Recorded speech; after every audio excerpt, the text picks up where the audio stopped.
اے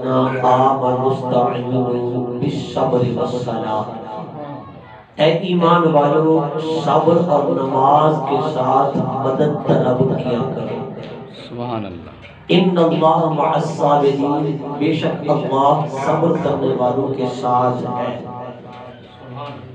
اس آیت مبارکہ میں اللہ رب العزت نے صبر کی اہمیت کو بیان کرتے ہوئے فرمایا، اہل ایمان کو حکم دیا، یا ایھا الذین آمنوا، اے ایمان والو، استعینوا بالصبر والصلاۃ، صبر اور نماز کے ساتھ مدد طلب کرو۔ سبحان اللہ۔ پہلے ذکر ہے صبر کا، پھر ذکر ہے نماز کا۔ یہ اللہ کا قرآن ہے۔ سورہ بقرہ دوسرے پارے سے میں نے یہ آیت مبارکہ آپ کے سامنے پڑھی ہے۔ اللہ پاک اہل ایمان کو حکم دیتا ہے، یا ایھا الذین آمنوا، یہ نبی علیہ السلام کی امت کی خصوصیت ہے، تمغہ امتیاز ہے، درہ امتیاز ہے، ستارہ امتیاز ہے آقا علیہ السلام کی امت کا، کہ رب کائنات سابقہ اقوام کو، سابقہ امتوں کو جب بلاتا ہے تو فرماتا ہے اے یہود، اے نصارہ، اے لوگوں، لیکن جب حضور کی امت کی باری آتی ہے تو فرماتا ہے اے ایمان والو۔ سبحان اللہ۔ سبحان۔ آج لوگ حکومتوں سے درہ امتیاز لیتے ہیں، تمغہ امتیاز لیتے ہیں، یا ستارہ امتیاز لیتے ہیں، پھولے بھی سماتے ہیں، بڑا فخر کرتے ہیں کہ جی فلاں حکومت نے ہمیں ستارہ امتیاز سے نواز دیا، فلاں انعام دے دیا، فلاں انعام دے دیا۔ میں نے کہا جو انعام یافتہ خدا کے ہیں ان کی شان دیکھو، کہ اللہ حضور کے غلام بننے کی برکت سے فرماتا ہے یا ایھا الذین آمنوا، اے ایمان والو۔ واہ واہ، سبحان اللہ، سبحان اللہ۔ رب نے یہ حکم ایمان والوں کو دیا ہے، جن کے دل میں ایمان نہیں رب نے ان سے خطاب ہی نہیں کیا، رب نے ان کو اپنا مخاطب ہی نہیں بنایا، اہل ایمان کو فرمایا، کیا فرمایا؟ استعینوا بالصبر والصلاۃ، صبر اور نماز کے ساتھ مدد طلب کرو۔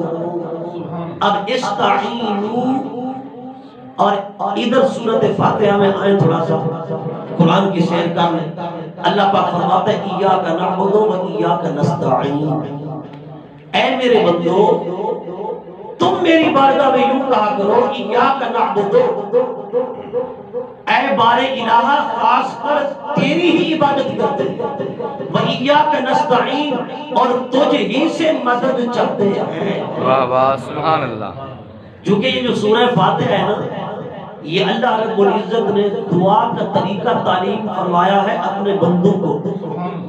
کلام خدا کا ہے لیکن علی لسان العباد، واہ سبحان۔ کلام خدا کا ہے لیکن علی لسان العباد، کیا مطلب؟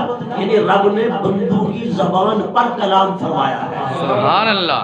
گویا کہ اللہ نے قرآن تو اس طرح ارشاد فرما دیا نا، گویا اللہ نے اس طرح یوں ارشاد فرمایا سورہ فاتحہ کو، گویا میرے بندے میری بارگاہ میں یوں کہہ رہے ہیں اهدنا الصراط المستقیم صراط الذین انعمت علیہم غیر المغضوب علیہم ولا الضالین، یعنی اس وجہ سے اس سورت کو سورہ تعلیم المسئلہ بھی کہا جاتا ہے۔ سبحان اللہ۔ سمجھدار اللہ بیٹھے ہو، تھوڑی توجہ بھی فرماؤ اور ساتھ ساتھ بولتے بھی رہو۔ سبحان اللہ۔ ہماری قوم جو ہے وہ کرکٹ پر جب چھکا لگے یا چوکا لگے تو ہاتھ بھی اٹھاتے اور اونچی آواز بھی نکالتی ہے۔ ہم اپنی قوم کو ذرا پھیر رہے ہیں، ذرا ادھر آؤ، چھکے اور چوکوں پر بولنے والوں نبی کے نام پر بولا کرو، سبحان اللہ۔ اور نبی کے نام پر ہاتھ کھڑے کیا کرو۔ کیا فرمایا؟ اللہ رب العزت نے بندوں کی زبان پر سورہ فاتحہ میں تعلیم فرمائی، اس وجہ سے کہتے ہیں یہ سورت تعلیم المسئلہ ہے، یعنی رب نے سوال کرنے کا طریقہ تعلیم فرمایا۔ سبحان اللہ۔ سوال کرنے کا طریقہ تعلیم فرمایا ہے کہ میری بارگاہ میں سوال کیسے کرنا ہے، سوال کس طرح کرنا ہے۔ اللہ پاک فرماتے ہیں یوں سوال۔ اب ایاک نعبد و ایاک نستعین، یہاں جو چیز میں بطور استدلال آپ کو پیش کرنا چاہتا ہوں، بڑے سمجھدار پڑھے لکھے حضرات تشریف فرماؤ۔ نستعین یہ صیغہ جمع متکلم ہے، اور وہ آیہ مبارکہ سورہ بقرہ کی جو ابھی میں نے آپ کے سامنے پڑھی، یا ایھا الذین آمنوا استعینوا، اگر ملا کر پڑھو تو آمنوا استعینوا، اگر علیحدہ کر کے پڑھو تو استعینوا۔ یہ استعینوا صیغہ جمع مذکر مخاطب فعل امر حاضر معلوم کی گردان کا ہے، اور نستعین صیغہ جمع متکلم فعل مضارع معلوم کی گردان کا ہے۔ نستعین اس کا بھی مبدا اشتقاق استعانت ہے، استعینوا اس کا بھی مبدا اشتقاق جو ہے وہ استعانت ہے، دونوں کا مصدر ہے استعانت۔ استعانت کا معنی ہے مدد طلب کرنا۔ واہ واہ سبحان اللہ، کیا معنی ہے؟ مدد طلب کرنا۔ یہ محفل تو برسی کی ہے، پر اس کو سمجھ رہے یہ درس قرآن کی محفل ہے، یہ درس حدیث کی محفل ہے، تاکہ قرآن آپ سمجھیں۔ نستعین بھی استعانت سے بنا، استعین بھی استعانت سے بنا۔ اب استعانت استمداد، امداد، مدد اور نصرت، یہ سارے الفاظ مترادف ہیں۔ سبحان نصرت اللہ، کا معنی مدد کرنا، مدد کا معنی بھی مدد کرنا، امداد کا معنی بھی مدد کرنا، استمداد کا معنی ہے مدد طلب کرنا، استعانت کا معنی بھی ہے مدد طلب کرنا۔ یہ استعانت نکلا ہے معونت سے، معونت نکلا ہے عون سے، عون کا معنی ہے مدد طلب کرنا، اسی سے استغاثہ ہے، استغاثہ کا معنی بھی ہے مدد طلب کرنا، استغاثہ بنا ہے غوث سے۔ واہ واہ سبحان اللہ، کس سے بنا ہے؟ غوث سے۔ غوث کا معنی مدد کرنا۔ اب یہ سارے الفاظ عام طور پر استعمال ہوتے ہیں نا، استعانت، استمداد، استغاثہ، ان سب کا کیا معنی ہے؟ مدد طلب کرنا۔ چونکہ استعانت، استمداد اور اسی طرح استغاثہ یہ باب استفعال ہے، استفعال کے باب میں طلب والا معنی ہوتا ہے، یعنی اس کا مطلب یہ ہے مدد طلب کرنا۔ واہ واہ سبحان اللہ، ایک اور لفظ بھی ہے اعانت، امداد اور اعانت، امداد کرنا اور اعانت کرنا۔ اعانت بھی اور امداد بھی یہ دونوں باب افعال ہیں، متعدی ہیں۔ اس کا معنی ہے مدد کرنا، معونت کرنا۔ اب ذرا توجہ کرنا، نبی کریم صلی اللہ علیہ وسلم نے حدیث پاک میں ارشاد فرمایا، طبرانی کی حدیث ہے، حضور نے فرمایا جب راستہ گم ہو جاؤ، مسافر راہ بھٹک جائے، فرمایا چور آ جائے، ڈاکو آ جائے، فرمایا کوئی تمہیں خطرہ لاحق ہو جائے، کسی پریشانی میں پھنس جاؤ، فرمایا سمندر کے طوفان میں پھنس جاؤ، تمہاری کشتی بحر میں پھنس جائے، فرمایا یوں کہا کرو اعینونی یا عباد اللہ، اے اللہ کے بندو میری اعانت کرو۔ سبحان اللہ، سبحان اللہ، اے اللہ کے بندو میری اعانت کرو، میری اعانت کرو اللہ کے بندو۔ واہ اب حضور نے فرمایا اللہ کے بندے کچھ ایسے بھی ہیں کائنات میں، فرمایا کہ اگر کوئی کسی پریشانی میں، مصیبت میں، تکلیف میں پھنس جائے، وہ آتے ہیں اس کی مدد کرتے ہیں۔ بے شک، یہ طبرانی کی حدیث پاک ہے، المعجم الکبیر، المعجم الصغیر، اور وہ امام طبرانی جنہوں نے 3 ساتھیوں کے ساتھ نبی علیہ السلام کے روضہ انور پر حاضری دی۔ آپ مدینہ کے ایک مدرسے کے اندر پڑھتے تھے، طالب العلم تھے، 3 طالب مدینہ کے مدرسے میں پڑھتے ہیں، مگر چند دن سے فاقہ ہے، بھوک ہے، افلاس ہے، حضور کی بارگاہ میں حاضر ہوئے، گنبد خضرا پر حاضر ہوئے، پتا چلا کسی بھی پریشانی کے وقت بھوک ستائے دنیا کی یا آخرت کی، کوئی بھی بھوک لگ جائے نا آپ کو، کوئی فاقہ، افلاس، تنگی، پریشانی، تو یہ محدثین کا، بزرگوں کا طریقہ ہے حضور کے روزے پر آؤ، سبحان اللہ، کے گنبد خضرا پر آؤ۔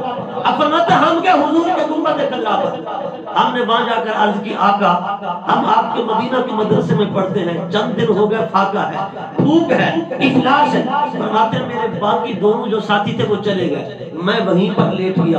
امام طبرانی فرماتے ہیں تھوڑی دیر کے بعد میری آنکھ لگی تو میں نے کیا دیکھا، ایک بزرگ ہیں سفید ریش جو میرے پاؤں کو ہلا رہے ہیں، حرکت دے رہے ہیں۔ فرماتے میں نے آنکھ کھولی تو انہوں نے فرمایا طبرانی اٹھو، میں اٹھا تو میں نے کیا دیکھا، ساتھ ایک کھانے کا طبق رکھا ہوا تھا، فرمایا یہ کھانا تمہارے لیے لایا ہوں، لے جاؤ، خود بھی کھاؤ، اپنے ساتھیوں کو بھی کھلاؤ۔ سبحان اللہ، بزرگوں اپنا تعارف کراؤ، یہ کھانا کہاں سے آیا ہے، کس نے بھجوایا ہے؟ تو ان بزرگوں نے فرمایا میرا تعارف مت پوچھو، جس آقا کی بارگاہ میں تم نے شکایت کی ہے اسی آقا نے تمہارے ساتھ دیدار بھی کرایا ہے، تمہارا کھانا بھی کھلایا ہے۔ نعرہ تکبیر، نعرہ رسالت، نعرہ خلافت، نعرہ حیدری، عظمت مصطفیٰ۔ سبحان اللہ، سبحان اللہ، آپ کو بولنا نہیں آتا اللہ رسول کے نام پر، ذرا اونچا بولے بلند آواز کے ساتھ۔ سبحان اللہ۔ میں نے پہلے عرض کیا چوکوں چھکوں پر آواز بڑی لگاتے ہو اور ہاتھ بھی دونوں اٹھاتے ہو بلکہ کودنے لگ جاتے ہو۔ آپ نہیں، آپ بزرگ ہیں، مجھ سے زیادہ علم والے ہیں، میں جو نوجوان بیٹھے ہیں نا ان سے بات کر رہا ہوں، ٹھیک ہے؟ آپ سے معذرت چاہتا ہوں۔ بہرحال یہ ہے کہ ہماری قوم جب نبی کے نام پر بولنے لگ گئی نا تو انقلاب برپا ہو جائے گا، انقلاب برپا ہو جائے گا۔ میں نے کہا جنہوں نے بولا ہے نا کہ نبی پاک نے انہیں شان کی عطا فرمائی ہے، عظمت کی عطا فرمائی ہے، وہ غازی علم الدین شہید بذہن دیکھو تو داڑھی میں منواتا ہے، تاش بھی کھیلتا ہے، پر نبی کی عزت کی جو غیرت دل میں تھی نا، جذبہ تھا، اس نے وہ چھرا اٹھایا اور چلا گیا انارکلی بازار میں راجپال کی دکان پر، اس کے سینے میں چھرا گھونپ دیا، جہنم رسید کر دیا۔ پھر عالم یہ تھا کہ وہی غازی علم الدین شہید ایک نوجوان تھا، عمل بھی نہ تھا، سمل بھی نہ تھا، کوئی شکل بھی نہ تھی، صورت بھی نہ تھی، کچھ بھی نہ تھا، نہ علم تھا نہ ریاضت تھی، نہ ذوق تھا نہ تقویٰ تھا نہ مجاہدہ تھا، کچھ بھی نہ تھا، بڑے بڑے حافظ زاہد پیچھے رہ گئے، مگر غازی علم الدین بازی لے گیا۔ اسی کا مقدمہ لڑنے والا کون تھا؟ بانی پاکستان، سبحان اللہ، اور قلندر لاہوری تھا۔ میں نے کہا خدا کی قسم وہ والی جو مسلم لیگ ہے اس میں اور یہ نام نہاد مسلم لیگ، اس میں زمین و آسمان کا فرق ہے۔ میں نے کہا وہ عاشقان رسول کے مقدمے لڑتے تھے، یہ عاشقان رسول کو پھانسی میں لٹکاتے تھے۔ اور پھر کہیں کہ یہ قائد اعظم والی مسلم لیگ ہے، میں نے کہا کیسے ہو سکتی ہے؟ تاریخ گواہ ہے غازی علم الدین کا مقدمہ لڑنے والا کون تھا؟ میں نے کہا قلندر لاہوری تھا یا بانی پاکستان تھا؟ سبحان اللہ، قائد اعظم محمد علی جناح تھا۔ اور کیا نا کہ اے غازی علم الدین اپنے بیان سے پھر جاؤ کہ کسی بھینس وغیرہ نے سر مار دیا ہوگا، ٹکر مار دی ہوگی، یہ بیچارہ یہ مر گیا، ہلاک ہو گیا، لہذا میں نے کچھ نہیں کہا، مجھے پتہ بھی نہیں ہے، نہ میں نے قتل کیا ہے نہ مارا ہے نہ مجھے پتہ ہے۔ غازی علم الدین نے کیا کہا؟ قلندر لاہوری ڈاکٹر علامہ اقبال سے اور محمد علی جناح سے کہ ایک ہی تو زندگی میں کام کیا ہے، تب کہ تو اسی سے بھی پھر جاؤں۔ فرمایا اسی کام کے سب کے حضور کا دیدار ہوتا ہے، میں تو چہرہ مصطفیٰ دیکھتا ہوں، تم کہ تو پھر جا، فرمایا جو حضور کا دیدار کرے تو کیسے پھر سکتا ہے؟ واہ واہ واہ واہ، سبحان اللہ، سبحان میں نے اللہ، کہا حضور سے محبت کرنی ہے تو پھر اس طرح کا حضور نے کیا فرمایا؟ اعینونی یا عباد اللہ، یہ طبرانی کی روایت کرتا حدیث ہے۔ میں نے کہا بچپن کے اندر زمانے طالب علم کے اندر جن کی شان یہ ہو وہ محدث بن گئے، بزرگ بن گئے، امام بن گئے، ان کی شان کا عالم کیا ہوگا؟ واہ سبحان اللہ۔ لوگ کہتے ہیں سننے حدیثیں نہیں پڑھتے، امام طبرانی نے یہ حدیث پاک روایت کی۔ اب ذرا توجہ کرنا، اعینونی یا عباد اللہ، اے اللہ کے بندوں میری مدد کرو، میری اعانت کرو۔ اب یہ قابل توجہ بات یہ ہے، عباد جمع ہے عبد کی۔ عبد کس کو کہتے ہیں؟ میں نے کہا لغت کی ساری کتابیں اٹھاؤ، عبد کا اطلاق فرشتے پر ثانوی حیثیت سے آتا ہے اور انسان پر عملی حیثیت سے آتا ہے۔ اگر میری بات سمجھ رہا ہے تو ساتھ بولنا ہے آپ نے، یعنی عبد کا لفظ اگر فرشتے پر بولا جائے یہ ثانوی حیثیت سے ہے، اور اگر یہی لفظ انسان پر بولا جائے یہ عملی حیثیت سے ہے۔ اور اللہ پاک نے قرآن مجید کے اندر اب تو نبیوں کو فرمایا سبحان الذی اسری بعبدہ، سبحان اللہ، وَإِن كُنتُمْ فِي رَيْبٍ مِّمَّا نَزَّلْنَا عَلَىٰ عَبْدِنَا، یہاں بھی عبدنا سے مراد نبی پاک کی ذات ہے۔ سبحان الذی اسری بعبدہ، وہاں بھی بعبدہ سے مراد نبی پاک کی ذات ہے۔ عبد کس کو کہتے ہیں؟ میں نے کہا لغت کی کتابیں پڑھو، عبد کہتے ہیں روح مع الجسد کو، سبحان اللہ، مع الجسد کو۔ میں نے کہا نبی پاک نے فرمایا اعینونی یا عباد اللہ، راستہ گم ہو جاؤ، چور آ جائیں، ڈاکو آ جائیں، مسافر ہو، راستے کا پتہ نہیں چل رہا تو پھر یوں کہو اعینونی یا عباد اللہ۔ میں نے کہا بتاؤ فرشتوں کو بلانے کا کہا جا رہا ہے؟ عبد کا لفظ جن پر ثانوی حیثیت سے بولا جاتا ہے، یا انسانوں کو اور کاملین کو پکارنے کا کہا جا رہا ہے جن پر عبد کا لفظ ابلی حیثیت سے آتا ہے، میں نے کہا یا عباد اللہ، یا عباد اللہ، یا عباد اللہ، اس کا صاف ترجمہ ہے یوں کہو المدد یا رسول اللہ، المدد یا علی، المدد یا غوث، المدد یا فرید۔ سبحان اللہ، نہیں سمجھے آپ بات ہے؟ سبحان اللہ۔ عبد کا لفظ میں نے کہا بندے پر، انسان پر ابلی حیثیت سے بولا جاتا ہے۔ آپ کو شاید ابلی کا بھی اور ثانوی کا بھی پتہ نہ ہو، یا پتہ ہے تو پھر آپ جان بوجھ کر در پر اعتنا کر رہے ہیں، چلو مرضی آپ کی۔ جی ابلی حیثیت کا مطلب یہ عبد کا لفظ پہلے انسان پر بولا جاتا ہے لغت کے اعتبار سے، پھر فرشتے پر بولا جاتا ہے۔ میں نے کہا یہ فرشتے نہیں جو مدد کے لیے آتے ہیں، میں نے کہا فرشتے بھی آئیں، فرشتوں کا جو سردار ہے وہ تو در مصطفیٰ کا نوکر ہے، میں نے کہا جو نوکر ہے اس کو یا عباد اللہ کہہ کر، میں نے کہا تو ہے جنگل میں، جنگل ہے ہندوستان کا، جنگل ہے پاکستان کا، جنگل ہے عرب کا، جنگل ہے عجم کا، جنگل ہے یورپ کا، وہیں پر کھڑے ہو کر تجھ پر ڈاکو نے حملہ کیا، چور نے حملہ کیا، راستہ کو تو گیا، یا عباد اللہ کہہ سکتا ہے، اس سے مراد فرشتے ہوں، میں نے کوئی نبی کے در کے نوکر ہوں، ان کو تو یا عباد اللہ کہہ کر پکار سکتا ہے، آؤ میری مدد کرو، یا رسول اللہ کے نہ کیوں شرک ہے، یا علی کے نہ کیوں نجید ہے، یا غوث کے نہ کیوں حرام ہو گیا۔ میں نے کہا یہ تو حدیث ہے، حدیث بتا رہی ہے اعینونی یا عباد اللہ، کہو تاکہ اللہ کے بندے آئے تمہاری مدد کریں۔ سبحان اللہ، نعرہ تکبیر، نعرہ رسالت، نعرہ رسالت، نعرہ حیدری، شان مصطفیٰ۔ سبحان اللہ، سبحان اللہ، سمجھ رہے ہو؟ سبحان اللہ۔ آپ پلے باندھے نہ باندھے، مگر میں یہ آپ کو ضرور بتا رہا ہوں کہ میری بات آپ کو کھٹکتی ضرور رہے گی کہ مولوی صاحب جو بات کر گئے تھے بات پتے کی تھی۔ میں نے کہا طبرانی کی حدیث ہے، اعینونی میری مدد کرو یا عباد اللہ۔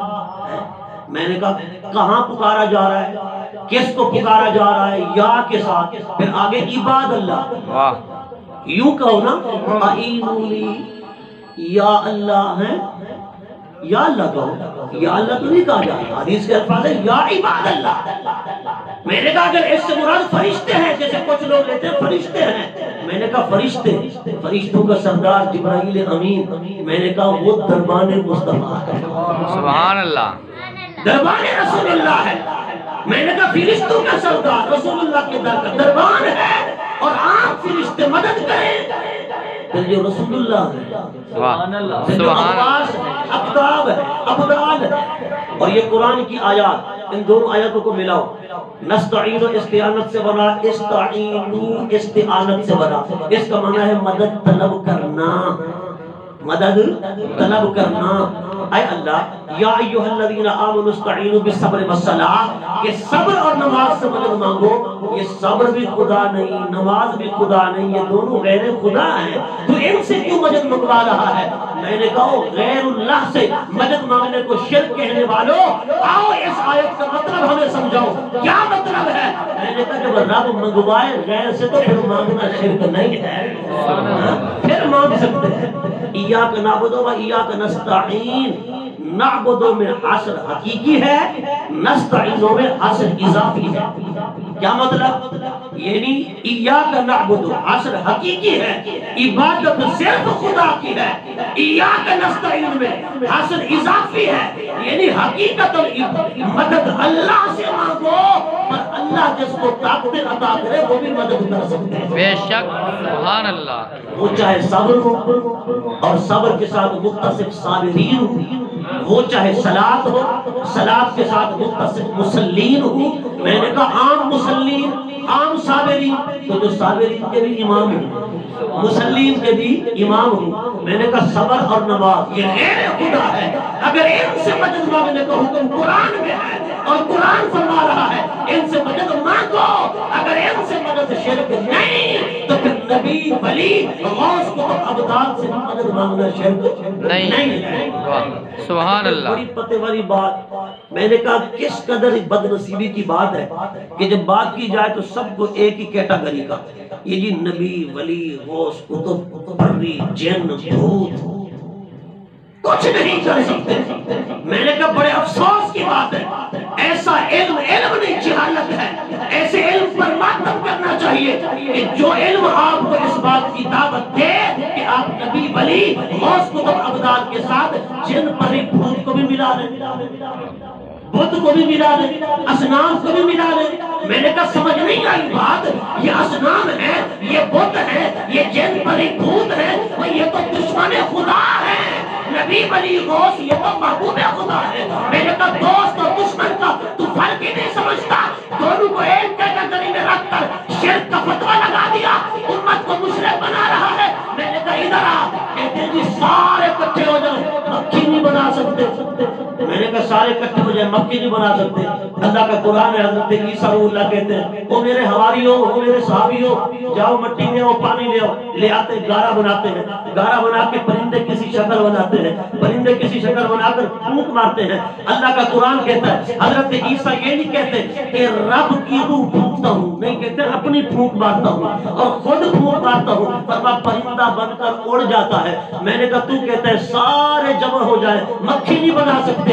حضرت عیسیٰ روح اللہ پرندے بنا کر اڑا رہا ہے. میں نے کہا تم نے قرآن کو ٹکراؤ پیدا کر دیا، قرآن کو لڑا دیا. میں نے کہا اگر عقل ہوتی نا تو توجہ کرتے تو پھر یہ ٹکراؤ پیدا نہ ہوتا. میں نے کہا جہاں یہ ہے کہ سارے جمع ہو جائیں مکھی نہیں بنا سکتے، وہاں ذکر ہے کتوں کا، اور جہاں اللہ کا نبی پرندے بنا کے اڑا رہا ہے یہاں ذکر بت کا نہیں اللہ کے نبی کا ہے جو اللہ کا محبوب ہے. سبحان اللہ. اللہ کا دوست ہے. دوست اور دشمن فرق رکھا کر، ایک ہی کیٹیگری کا نہ سمجھا کر. میں نے کہا اگر سمجھے گا نا تو یہ خدا کی قسم بہت بڑی بے دینی ہوگی، بہت بڑا الہاد ہوگا. کیا آپ کا دوست بھی ہو دشمن بھی ہو، دونوں کو ایک کیٹیگری کا سمجھ لیں گے؟ جی جو پروٹوکول دشمن دوست کو دیں گے وہی دشمن کو دیں گے. جس نگاہ سے آپ دوست کو دیکھیں گے اسی نگاہ سے دشمن کو دیکھیں گے یا فرق رکھیں گے؟ میں نے کہا اگر رب کے یہ نبی ولی دوست نہ ہوتے تو رب انہیں نبوت کیوں عطا کرتا؟ مکھی پیدا نہیں کر سکتے، اس کا مطلب جو بت ہیں رب نے انہیں کچھ نہیں دیا. اور رب اگر طاقتیں عطا فرمائے تو جبرائیل بھی آ کر کہتا ہے آہ والا کے غلام زکیہ، اے مریم میں تجھے بیٹا بخشنے آیا ہوں. سبحان اللہ. کیا بخشنے آیا ہوں؟ بیٹا بخشنے آیا ہوں. اچھا آہابا سیغہ واحد متکلم ہے. کیا ہے؟ واحد متکلم. اس کا مطلب ہے میں بخشنے آیا ہوں. وہبا یہبو ہبت، میں بخشنے آیا ہوں. میں نے کہا رب اگر اپنی قدرتیں، اپنی طاقتیں، اپنی عطائیں جبرائیل کو دے سکتا ہے تو نبیوں کو نہیں دے سکتا؟ سبحان اللہ. نبیوں کو کیوں نہیں دے سکتا؟ اور پھر حضرت سلطان العارفین سلطان باہو رحمۃ اللہ تعالیٰ علیہ آپ فرماتے ہیں بڑی قابل توجہ بات ہے. آپ فرماتے ہیں حضرت عیسیٰ روح اللہ کی شان یہ تھی جب مردے زندہ کرتے یا مادرزاد اندھے کو آنکھیں دیتے، حضرت عیسیٰ علیہ السلام کہتے بِإِذْنِ اللَّهِ، کیا فرماتے؟ بِإِذْنِ اللَّهِ، اللہ کے اذن سے دم درست ہو جا، اللہ کے اذن سے مردہ زندہ ہو جا. فرمایا یہ شان تھی عیسیٰ روح اللہ کی، اور حضور کے امتی کی شان یہ ہے، غوث پاک کی شان یہ ہے. فرمایا آپ جب مردے زندہ کرتے ہیں بِإِذْنِ اللہ نہیں کہنا پڑتا، آپ فرماتے ہیں بِإِذْنِ، سبحان اللہ، میرے حکم سے زندہ ہو جا. فرمایا وہ بنی اسرائیل کے پیغمبر ہیں، یہ مصطفیٰ کی امت کے ولی ہے. حضرت سلطان باہو فرماتے ہیں بنی اسرائیل کے نبی کی شان یہ ہے مردہ زندہ کرنے کے لیے بِإِذْنِ اللہ کہنا پڑتا ہے، اور حضور کے امت کے ولی کی شان یہ ہے مردے کو زندہ کرنے کے لیے بِإِذْنِ کہتا ہے. سبحان اللہ. محبت کے ساتھ سبحان اللہ. جتنے ذوق شوق سے میں ذکر کر رہا ہوں حالانکہ دل عاشق ہے. آپ تو ماشاءاللہ بھرپور نیند کر کے آئے ہوں گے نا رات کو، تو پھر بھی نہیں بول رہے آپ، یا آپ ان چیزوں کو نہیں مانتے تو اور روایات کے اندر آتا ہے کہ حضرت عیسیٰ علیہ السلام کی بارگاہ میں بیک وقت 70,000 مریض لائے جاتے تھے. کتنے 70,000 مریض لینے لگ جاتی تھی. مفسرین نے لکھا، حوالے کا فقیر ذمہ دار ہے، ٹلو ٹوپر مولوی نہ سمجھنا، نہ ٹاٹے پھڑ کے پڑے ہوئے ہیں نہ چھولے دے کر پڑے ہوئے ہیں. 12 سال استادوں کی خدمت میں بیٹھے ہیں، 15 سال ہو گئے تو تدریس کرتے ہوئے، درس نظامی پڑھاتے ہوئے۔ شاید آپ میرا چہرہ پہلی بار دیکھ رہا تو آپ حیران ہو رہے ہوں گے، باتیں جو ہوں گی الحمدللہ ایک نہیں 10 کتابوں کے حوالے پیش کروں گا۔ ویسے تو مولویوں کو کچھ نہیں سمجھتے لوگ، میں نے کہا مولوی پہ اٹیک نہیں ہوتی، یہ سیدھی دین پہ اٹیک ہوتی ہے۔ مولوی صرف درمیان میں کیا ہوتا ہے؟ حجاب ہوتا ہے، جی درمیان میں پردہ ہوتا ہے، اصل اٹیک کہاں ہوتی ہے؟ دین پہ ہوتی ہے۔ کیوں؟ دین کا محافظ جو مولوی ہے۔ میں نے کہا کبھی دیکھا ہے آپ نے کسی اور کو نبی کی عزت و نموز کے لیے؟ آپ دیکھیں نا، میں نے کہا اگر نبی کی عزت و نموز پر آج اگر اعتراض ہو نا ناد خاں پر، جواب دے عالم دین۔ اعتراض ہو کسی اور پر، جواب دے عالم دین۔ اعتراض ہو اگر اسلام پر، جواب دے عالم دین۔ میں نے کہا علماء کی خدمات کو جھٹلایا نہیں جا سکتا۔ الحمدللہ مولانا خادم حسین رضوی صاحب بھی، جن کے اندر مجدد الف ثانی کا جذبہ تھا، علامہ فضل حق خیر آبادی کی للکار تھی، جس کے اندر یہ جذبہ اور غیرت تھی۔ حضرت امام مالک سے جب پوچھا نا خلیفہ ہارون الرشید نے کہ اگر کوئی بندہ حضور کی توہین کرے، بے ادبی کرے، تو آپ کیا فرماتے ہیں؟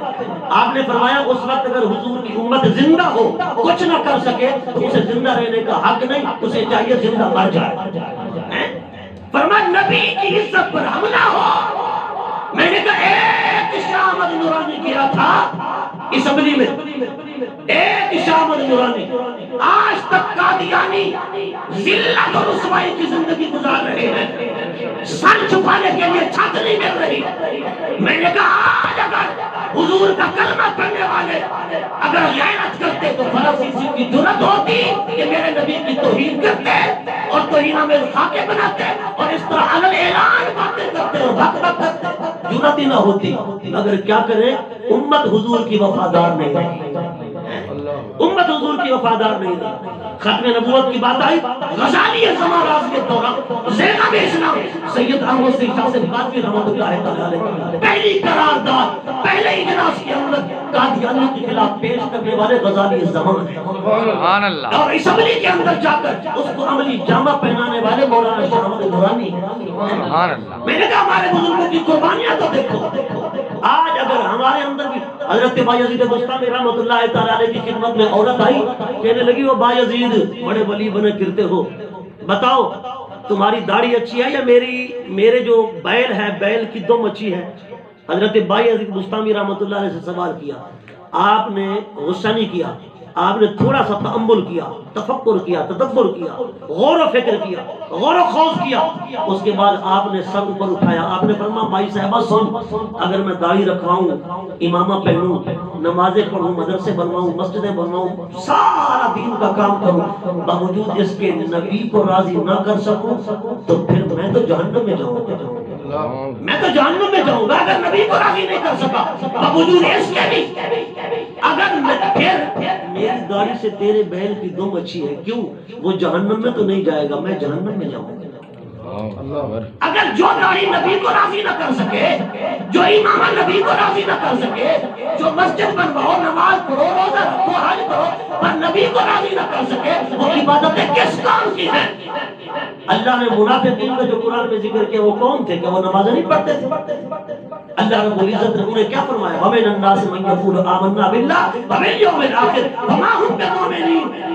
او بدبختو، تم ایمان کا دعویٰ کرتے ہو، وَمَا هُمْ بِمُؤْمِنِينَ، میں تمہارے ایمان کو نہیں مانتا۔ مولا کیوں نہیں مانتا؟ ہم تو کلمہ بھی پڑھتے ہیں، نماز بھی پڑھتے ہیں، روزے رکھتے ہیں، آمنا باللہ، ہم اللہ پر ایمان لائے، وَبِالْيَوْمِ الْآخِرِ، قیامت پر ایمان لائے، ہم تو سب کچھ کرتے ہیں، فرما سب کچھ کرو، پر مصطفیٰ کی عزت کا احساس دل میں نہیں، فرما پھر کچھ بھی نہیں، نہ تمہارا ایمان قبول ہے نہ تمہاری عبادت قبول ہے۔ سبحان اللہ، سبحان اللہ۔ حضور کے زمانے میں 2 گروہ تھے نا، 3 گروہ، کافر، منافق اور پکے مومن۔ مگر جو منافق ہوتے تھے نا، اگر حضور کی عزت کی بات آتی، بلکہ وہ کبھی کبھار تو نبی پاک کی بےزتی کر دیا کرتے تھے، کوئی ایسی بات نکال دی منہ سے۔ حضور آئے نا ایک مرتبہ اپنے گدے مبارک حضرت یافور پر، تو گدے مبارک نے کیا پیشاب، تو وہ عبداللہ بن قبی جو رئیس المنافقین تھا، جس کا جنازہ نبی پاک نے پڑھایا، تو اللہ پاک نے فرمایا محبوب میں اسے معاف نہیں کروں گا۔ 70 بار ابھی اس کے لیے بخشش مانگو، میں نہیں بخشوں گا۔ کیوں؟ اس وجہ سے کہ یہ تیرا بے ادب ہے۔ اس نے کہا اے محمد تیرے گدھے کے پیشاب نے مجھے تکلیف پہنچائی، تیرے گدھے کے پیشاب نے مجھے تکلیف پہنچائی ہے۔ اب دیکھیں نا نبی پاک کی کس طریقے سے انسلٹ کی جا رہی ہے، توہین کی جا رہی ہے۔ حضرت عبداللہ بن رواح اشرم مبشرہ میں سے، جنت کی بشارت نبی پاک نے زندگی میں دی۔ آپ نے فرمایا وہ بدبخت زبان بند کر، میرے نبی کے گدھے مبارک کا پیشاب جو ہے وہ تیری کستوری سے بھی زیادہ خوشبودار ہے۔ سبحان اللہ، تیری کستوری سے بھی زیادہ خوشبودار ہے۔ یہ بخاری کی حدیث ہے۔ منافقین عبادت بھی کرتے، اگر موقع آتا نبی کی توہین بھی کر دیتے، نبی کی عزت بھی اچھالتے، کیچڑ اچھالے بھی کرتے، لیکن جو غیرت مند ثابت ہے، جو پکے مومن دل سے بھی اور اوپر سے بھی اندر سے بھی، خدا کی قسم وہ تو حضور کی انسلٹ تو انسلٹ نہیں، سرکار کی ذات کے خلاف ایک جملہ بھی برداشت نہ کرتے۔ سبحان اللہ۔ ایک مرتبہ حضرت ابوبکر صدیق رضی اللہ تعالیٰ عنہ عروہ آیا، حضور کے ساتھ کلام کر رہا ہے، باتیں کر رہا ہے، ایسے اشارہ کیا، ایک بار، دوسری بار، تیسری بار، جب ہاتھ اٹھایا نا حضور کی طرف تیسری بار، حضرت صدیق اکبر نے فرمایا اب تیرا ہاتھ اٹھا تو پھر تلوار میری ہوگی، ہاتھ تیرا ہوگا۔ فرمایا ابوبکر کی تلوار تیرے ہاتھ کے ٹکڑے کر دے گی، تجھے پتہ نہیں ہے کس سے بات کرتا ہے۔ میں فرمایا اب تیرا ہاتھ نہیں اٹھنا چاہیے۔ میں نے کہا جو اس مرحلے پر سامنے آ جاتے تھے سینہ تان کر، دراصل مقام ملا ہی انہیں، شان ملی ہی انہیں ہے جو میرے مصطفیٰ کی عزت پر قربان ہو گئے۔ حضرت زید بن دسنا کفار نے سولی پہ لٹکانا چاہا، ابو سفیان اس وقت مسلمان نہیں ہوئے تھے، اس وقت مکہ کے سردار تھے، کافر تھے۔ حضرت زید بن دسنا ان کی گرفت میں تھے، سولی پر چڑھانے لگے تو کہا زید آج تو کہہ رہا ہوگا تیرا نبی یہاں ہوتا تو گھر میں بیٹھا ہوتا آرام سے۔ حضرت زید کی آنکھوں میں آنسو آ گئے، فرمایا بدبختو کیسی بات کرتے ہو، تم اتنا بڑی بات کر رہے ہو، اتنا بڑی بات کر رہے ہو۔ فرمایا میرے نبی کے پاؤں کے کانٹا بھی چپ جائے تو زید گھر میں آرام سے نہیں بیٹھے گا۔ فرمایا میں تو اتنا بھی گوارا نہیں کرتا۔ حضرات گرامی صرف یہی چیز تھی جو فرق کرنے والی تھی۔ تو میں عرض کر رہا تھا کہ حضرت عیسیٰ علیہ السلام کی بارگاہ میں 70 ہزار مریض، روایات کے اندر آتا ہے حضرت عیسیٰ علیہ السلام جہاں تک ہاتھ پہنچا سکتے تھے پہنچاتے، آگے آپ اپنا کپڑا بھیج دیتے۔ کوئی مادرزاد اندھا ہے، فرماتے میرا کپڑا آنکھوں پہ لگاؤ، کوئی کوڑ کا مریض ہے، فرمایا جسم کے کپڑا پھیر لو۔ سبحان اللہ۔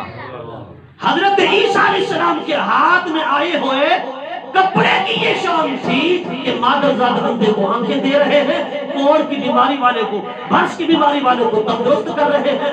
میں نے کہا نبی کے جسم سے کپڑا لگ جائے اس کی یہ شان ہے تو پھر نبی کی خود اپنی شان کیا ہوگی؟ سبحان اللہ، سبحان اللہ۔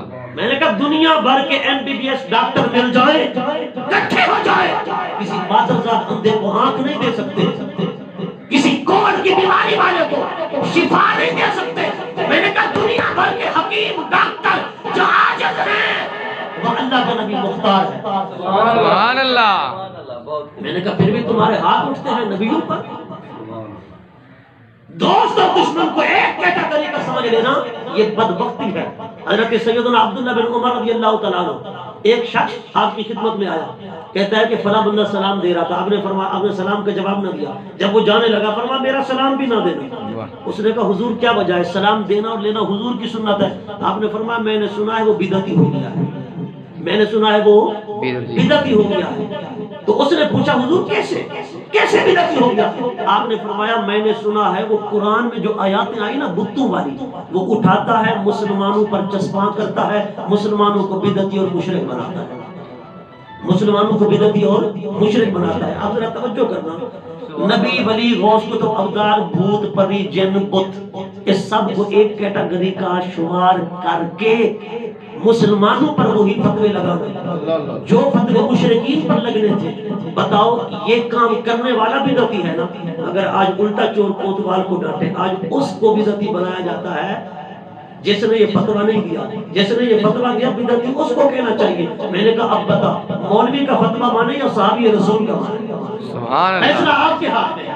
آپ نے فرمایا جو بتوں والی آیاتیں اٹھائے مسلمانوں پہ تھوپے، دراصل بدعتی یہ ہے، مگر آج بدعتی اسے نہیں کہا جاتا اسے کہا جاتا ہے موحد اور بدعتی دوسرے کو کہا جاتا ہے. میں نے کہا یہ فتویٰ صحابی رسول کا ہے. پتہ چلا دشمن کا مقام اور ہے، دوست کا مقام اور ہے. اگر نمرود کہتا ہے میں بھی زندہ کرتا ہوں مارتا ہوں، رب کہتا ہے مردود ہے. اگر حضرت عیسیٰ کہتے ہیں میں بھی زندہ کرتا ہوں اور مارتا ہوں، میں بھی جلاتا ہوں، اللہ رب العزت فرماتے ہیں رسول بھی ہے، محبوب بھی ہے، پیارا بھی ہے. سبحان اللہ. میں نے کہا وہ زبان بدبخت کافر کی تھی، یہ زبان نبی کی تھی. اگر کافر نے کہا میں زندہ کرتا ہوں، رب نے کہا مردود ہے، جہنمی ہے. اگر نبی نے کہا تو رب نے فرمایا مقبول بھی ہے، محبوب بھی ہے، نبی بھی ہے. سبحان اللہ. سبحان اللہ. جملہ ایک ہے، دعویٰ ایک ہے، بات ایک ہے، مگر ایک دشمن سے اور ایک دوست اور دشمن. میں نے کہا رب نے بھی یہ فتویٰ نہیں لگایا، تو کیسے لگا رہا ہے؟ میں نے کہا بے شک یہ بت مدد نہیں کر سکتے، مگر صبر اور نماز مدد کر سکتی ہے. تو پھر صابرین اور مسلمین جو ان کے موصوف ہیں انبیاء اولیاء، بتائیں وہ کیسے نہیں کر سکتے؟ میں نے کہا اللہ کی عطا سے وہ بھی چاہے تو مدد فرما سکتے ہیں. بے شک ان اللہ مع الصابرین، بے شک اللہ صبر کرنے والوں کے ساتھ ہے. مومن کے ہیں دو حال، جب وقت پورا ہو جائے بتا دینا. مومن کے دو حال، ایک ہے غمی اور پریشانی والا، ایک ہے خوشی اور خوشحالی والا. اگر مومن اپنے یہ دو حال پہچان لینا، مومن لکی ہے خدا کی قسم. وہ کیسے؟ ایک اسے یا غمی آئے گی یا پریشانی، یہی ہوتا ہے نا حصہ. یا دوسرا حصہ کیا ہے؟ خوشحالی اور خوشی. اس کے علاوہ تو کوئی اور حال نہیں ہے. اگر خوشی اور خوشحالی میں شکر کرنا سیکھ جائے تو اجر و ثواب کا میٹر چلتا رہے گا. غمی اور پریشانی میں صبر کرنا سیکھ جائے تو پھر بھی اجر و ثواب کا میٹر چلتا رہے گا. اللہ اکبر. غمی اور پریشانی میں صبر کرے، خوشی اور خوشحالی میں شکر کرے. فرمایا اس کا نیکیوں کا میٹر کبھی روک ہی نہیں سکتا. ہر لمحے اس کے لیے اجر ہی لکھا جائے گا، ثواب ہی لکھا جائے گا. سبحان اللہ. حضور فرماتے ہیں مومن اپنے یہ دو حال اگر سمجھ لے تو مومن لکی ہے. فرما کے لیکن یہ کیا کرتا ہے؟ اگر رب نعمت دے، خوشی دے، صبر نہیں کرتا، الٹا رب کی نعمت کا تبسم اڑاتا ہے، مذاق اڑاتا ہے. کیسے؟ رب بیٹا دے، گانے والیاں بلا دیتا ہے، بجانے والیاں بلا دیتا ہے، جی وہاں پر قرآن و سنت کے فرامین کے خلاف کرتا ہے، اللہ رسول کے احکامات کی دھجیاں اڑائی جاتی ہیں، بیٹے کی شادی کرتا ہے، رب یہ نعمت دیتا ہے، وہاں اللہ رسول کے احکامات کو پائمال کیا جاتا ہے. اور ہونا تو یہ چاہیے تھا رب نے بیٹا دیا تو بہنیں بیٹھ کر سورہ یاسین کی تلاوت کرتی، نبی پاک کا ذکر ہوتا. رب نے بیٹا دیا ہے تو شکر کرتے اس طرح جیسے رب نے حکم دیا. تو رب کیا فرماتا ہے؟ لئن شکرتم لازیدنکم. شکر کرنا تمہارا کام ہے، نعمت بڑھا دینا میرا کام ہے. سبحان اللہ. نعرہ تکبیر، نعرہ رسالت، نعرہ حیدری، علماء حق اہل سنت. کیا ہوتا ہے؟ سبحان اللہ. شکر کی بجائے ناشکری کی جاتی ہے، رب کی نعمت کا مذاق اڑایا جاتا ہے. دوسرا، اگر غم اور پریشانی ہو تو بندہ صبر کرے. کیا کرے؟ صبر کرے. تو پھر کیا ہوتا ہے؟ صبر کرنے سے اللہ تبارک و تعالیٰ تین انعام عطا فرماتا ہے. پہلا کیا؟ ان اللہ مع الصابرین. اللہ فرماتا ہے آج اگر کوئی علاقے کا وڈیرا ہونا، رئیس صاحب، خان صاحب، ملک صاحب، جام صاحب، MNA، MPA، وہ کہا جو مرضی تو کہتا رہے کرتا رہے، میں تیرے ساتھ ہوں، تو ہم پھولے نہیں سماتے، فخر کرتے ہیں کہ یہ رئیس صاحب نے مجھے سہارا دیا ہے، ملک صاحب نے مجھے سہارا دیا ہے، خان صاحب نے مجھے سہارا دیا ہے. میں نے کہا اللہ کا بندہ ادھر آ، اگر تجھے بھی کوئی پریشانی ہو جائے رب تجھے سہارا دے رہا ہے. ان اللہ مع الصابرین. اے میرے بندے، تیرا باپ فوت ہو گیا پریشان نہ ہو، تیرا بیٹا فوت ہو گیا پریشان نہ ہو، تیری ماں رخصت ہو گئی پریشان نہ ہو، تیرا مال ضائع ہو گیا پریشان نہ ہو، تیری کھیتی نہیں ہوئی پریشان نہ ہو. اگر تجھے کوئی نعمت نہیں ملی پریشان نہ ہو، تیرا رب تیرے ساتھ ہے. سبحان اللہ. میں نے کہا رب کا ساتھ ہے، رب کا ساتھ. اگر صبر کرے گا کیا کرے گا؟ صبر کرے گا. حضرات گرامی، بعض اوقات صبر بھی اگر غربت ہے نا، غربت یہ بندے کو حضور فرماتے ہیں کہ کفر تک بھی پہنچا دیتی ہے. مگر اس کے لیے صبر چاہیے۔ صبر کیسے ملتا ہے؟ صبر ملتا ہے صابرین کے پاس آنے سے، صبر ملتا ہے علماء کے پاس آنے سے، صبر ملتا ہے نماز پڑھنے سے، صبر ملتا ہے قرآن کی تلاوت کرنے سے، صبر ملتا ہے بزرگوں کے پاس آنے سے۔ بسا اوقات تو غربت بندے کو کفر تک پہنچا دیتی ہے، مگر بزرگوں کی صحبت ہو، بندہ صبر کرے تو اللہ اسے ولی بنا دیتا ہے۔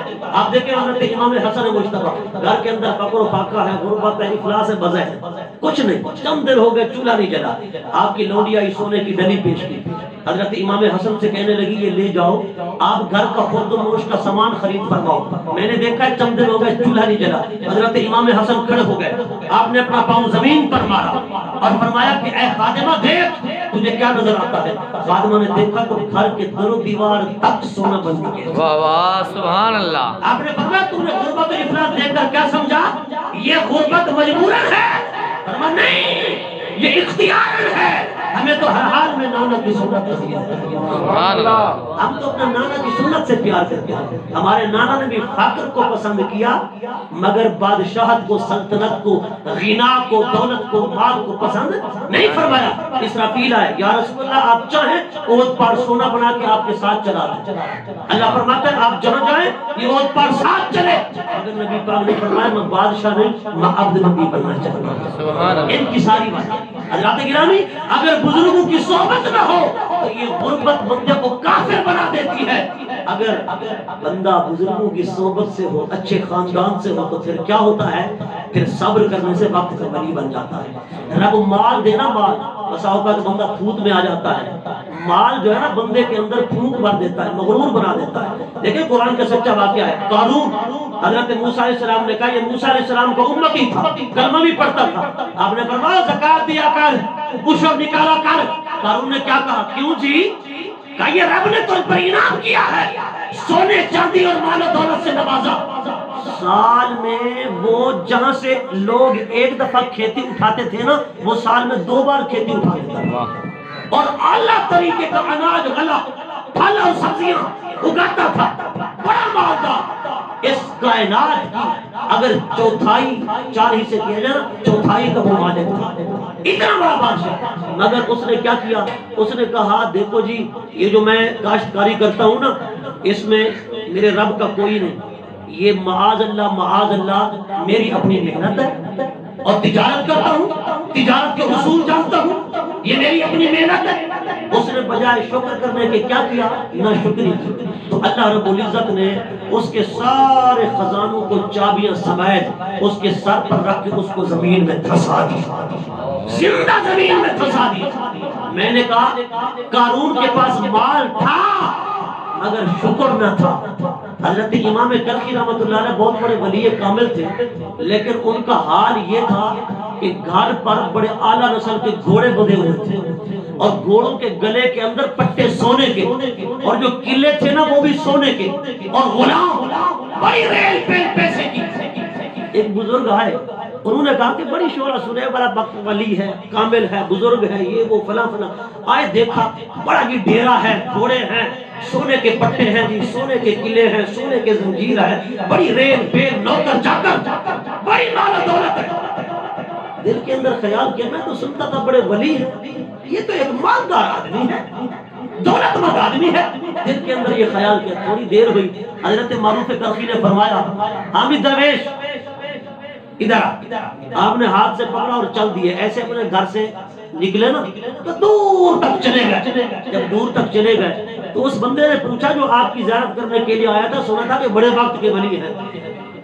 آپ نے اس سے پوچھا، اس نے پوچھا آپ سے کہ حضور کہاں کا ارادہ ہے؟ ہم تو آپ کے گھر سے بڑے دور نکل آئے، ڈیرا آپ کا بہت دور ہے، ہم دور نکل آئے۔ آپ نے فرمایا ہم جا رہے ہیں مدینے، ہم جا رہے ہیں مدینے۔